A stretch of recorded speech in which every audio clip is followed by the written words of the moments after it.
بات یہ ہے کہ اگر آپ عدت کے کیس میں سزا ہو سکتی ہے، اگر دوسرے سائفر میں ایک سزا ہو سکتی ہے تو ریاست پہ ویسے یہ حملہ شرمندگی کی کرنے بات ہے والے ویسے جو عدت کے ہیں، کیس کو کوٹ کرنا سزا یا جزا یہ میں بڑی معذرت کے ساتھ کہہ رہا ہوں، پہلے آ جاتی جس نے عدت کا کیس بنایا اور جس نے سزا سنائی، آپ بھی بہتر جانتے ہیں میاں صاحب، چلیں سیاسی کیس ہم دیکھتے آئے ہیں، ساری عمر سنتے آئے ہیں، سائفر بھی چلیں آپ نے بنایا ٹھیک ہے، توشہ خانہ بنایا ٹھیک ہے، آپ کو یہ تو شرمندگی کا مقام ہے کہ عدت جیسے کیسوں پہ فیصلے سنائے جا رہے ہیں، اس کو تو نہ کوٹ کریں۔ میں یہ کاشف آپ جو بات کر رہے ہیں میں وہی بات عرض کرنے لگا ہوں، میں یہ کہہ رہا ہوں کہ وہ 3 سزائیں الیکشن سے پہلے دینے کی ضرورت کیا تھی؟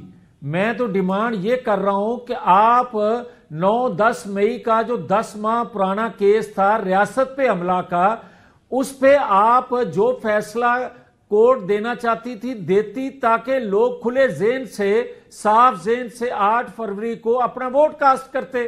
تو کیا انہوں نے 8 فروری کو؟ آپ دیکھیں یہ سارے کیسز تو کوئی نیا کیس تو ہے نہیں، سب کو پتا ہے کہ 9 مئی کے کیس میں ان کو گرفتار کیا گیا الیکشن سے پہلے، سب کو پتا ہے یہ سزائیں سنائی گئیں، عدت کیس، مشہور زمانہ عدت کیس، سائفر کیس، توشہ خانہ، سب کو پتا ہے اس بات کا۔ کون سی ایسی چھپی ڈھکی چھپی چیز ہے جو نئی لوگوں کو بتایا گیا اور لوگوں نے جا کے ان کو ووٹ ڈال دیے؟ سب کو سب پتا تھا، پھر بھی لوگوں نے جا کے ووٹ ڈالا۔ اب ووٹر کو آپ روکنا چاہتے ہیں کہ وہ آپ کی مرضی سے ووٹ ڈالے اور اپنی مرضی سے ووٹ نہ ڈالے؟ نہیں کاشف، ایک تو مجھے آپ کی آواز کلیئر نہیں آتی، مگر جتنا میں سمجھ پاتا ہوں اتنا جواب آپ کو دے رہا ہوں۔ بات یہ ہے کہ میں نے پہلے بھی آپ سے عرض کیا ہے کہ یہ ماحول جو بنا دیا گیا ہے پاکستان کے اندر کہ آپ کوئی ڈیلیور کرو نہ کرو، آپ گورننس اپنی ٹھیک کرو نہ کرو، آپ کی کوئی قابلیت ہو نہ ہو، مگر آپ طاقتور کو للکارو اور اس کے بدلے میں مقبول ہو جاؤ۔ آپ بدقسمتی اگر اس کو دیکھنا ہے، آپ نے مقبولیت کو جانچنا ہے، اس مقبولیت کو، تو اس کا پیمانہ یہ رہ گیا ہے۔ سو آپ یہ کہہ رہے ہیں، اور بات ٹھیک ہے ویسے بات ہے پاکستان کے لیے، لوگ یہ نہیں دیکھتے کہ بھائی اگر کارکردگی کیا ہے، لوگ یہ دیکھتے ہیں بیانیہ کس کا بہتر ہے، بٹ دیٹس پالیٹکس۔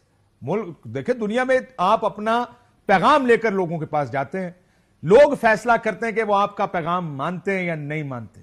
اس میں کوئی راکٹ سائنس تو نہیں ہے۔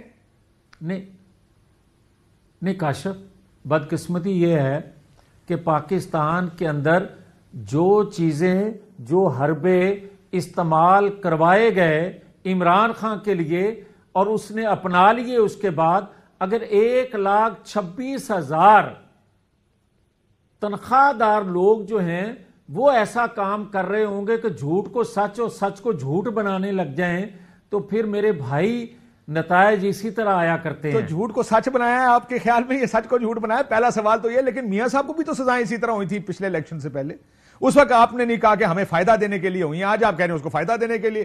دیکھیں یہ فرق ہے نا دونوں سیاستوں کا۔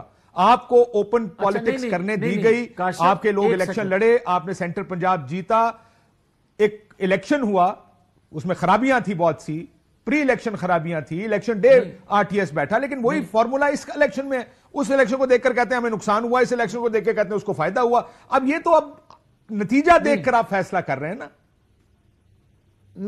نہیں کاشف، میں دونوں چیزیں مختلف ہیں۔ نواز شریف کو 2002، 2008، 2018 میں سزا دے کے باہر اگر رکھا گیا تو بدلے میں دوسری جماعت کو کیا سہولت کاری دی گئی، کبھی کاف لیگ کو، کبھی تحریک انصاف کو، مگر وہی سہولت کاری جو اس میں آپ کو دی گئی ہے سر۔ 24 کا کیا جو کر رہے ہیں؟ بلے کا نشان تک واپس لے لیا، کیمپینیں نہیں تھی، پتہ ہی میں نے 300-400 مختلف نشانوں پہ ایک پارٹی الیکشن جیت کے آئی ہے۔ کیا بات کر رہے ہیں کہ ان کو پتہ نہیں کون سی سہولت دے دی گئی ہے؟ یار میں یہی تو عرض کرنے لگا ہوں نا، میں یہی عرض کرنے لگا ہوں۔ آج اگر الیکشن کمیشن کا فیصلہ یہ آتا ہے کہ اسپیشل جو سیٹیں ہیں وہ اس کو نہیں ملیں گی، اس جماعت کو یا ان آزاد لوگوں کو، تو آپ یہ دیکھیں کہ یہ بھی ایک بیانیہ بنے گا کہ الیکشن کمیشن نے زیادتی کی سیٹیں نہ دی. سر آپ کی پارٹی گئی الیکشن کمیشن آف پاکستان, آپ کی پارٹی نے جا کے وکیل کھڑے کیے, پی پی نے کھڑے کیے کہ نہیں دیں ان کو سیٹیں, ہمیں دیں. آج آپ کہہ رہے ہیں کہ بیانیہ بنے گا. پہلے فیصلہ تو کر لیں. آپ ان کے ساتھ بھی جانا چاہتے ہیں, آپ عدالت بھی جانا چاہتے ہیں, الیکشن کمیشن بھی جانا چاہتے ہیں, پھر یہ بھی کہتے ہیں فیصلہ یہ نہیں آنا چاہیے. نہیں کاشف, میری عرض سنیں.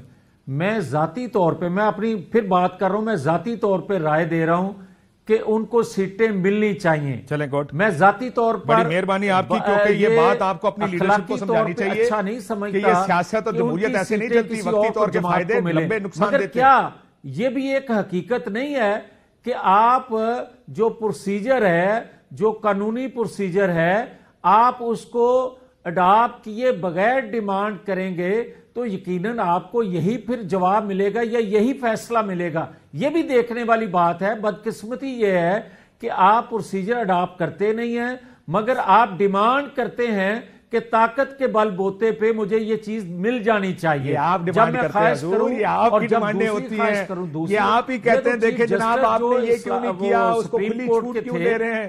مسئلہ یہی تو آپ نتیجہ دیکھ رہے ہیں کہ ہم الیکشن ہار گئے. اب آپ کہہ رہے ہیں کیونکہ ہم الیکشن ہار گئے, اس کی وجہ کیا ہو سکتی ہے؟ اس کی وجہ یہ ہو سکتی ہے جناب اس کو سزا کیوں دی, حالانکہ پہلے آپ ہی کہتے ہوتے تھے اس کو سزا دو, وہ اتنے سارے کیسز میں ملوث ہے. مجھے بتائیں, مولانا فضل الرحمان آپ کے خلاف, اچکزئی صاحب آپ کے خلاف, آخر آپ نے کیا ہے؟ یہ کس قسم کی پالیٹکس کر رہے ہیں آپ کے, جو آپ کے درینہ ساتھی تھے آپ کے خلاف ہو گئے؟ کاشف, یہ اور خوفناک بات ہے. یہ انتخابات کے نتیجے میں جو جماعتیں ایجیٹیشن کی طرف بڑھ رہی ہیں, یا جو بلوچستان سے آواز اٹھ رہی ہے, خیبر پختونخوا سے اٹھ رہی ہے, پنجاب سے, اندرون سندھ سے جو آوازیں اٹھ رہی ہیں, یہ انتشار کا باعث بنے گی اور یہ پاکستان کے لیے کسی طور مناسب نہیں ہے. ان کو مطمئن کرنا, ان کو قومی دھارے میں شامل رکھنا, یہ وقت کی ضرورت ہے, یہ مطمئن کرنے کا تو ایک ہی طریقہ ہے. مگر جہاں تک جو دھاندلی کے الزام ہیں ان کو آپ کے سوال کا, تو میں اگر مجھے اجازت دیں تو میں یہ کہنا چاہتا ہوں کہ بدقسمتی ہے کہ آج گورننس, آج اداروں پہ اعتماد کا اٹھنا اور قوم کا بڑک بازوں کے ساتھ اور طاقتور لوگوں کو چیلنج کرنے پر ان کے ساتھ کھڑے ہو جانا, جو طاقتور لوگوں کو چیلنج کرتے ہیں, یہ بڑی الارمنگ بات ہے. یہ پالیسی سازوں کو, طاقتور لوگوں کو سوچنا چاہیے تاکہ اس سوچ کو ختم کیا جائے, قومی دھارے میں لایا جائے, لوگوں کا اعتماد بحال کیا جائے.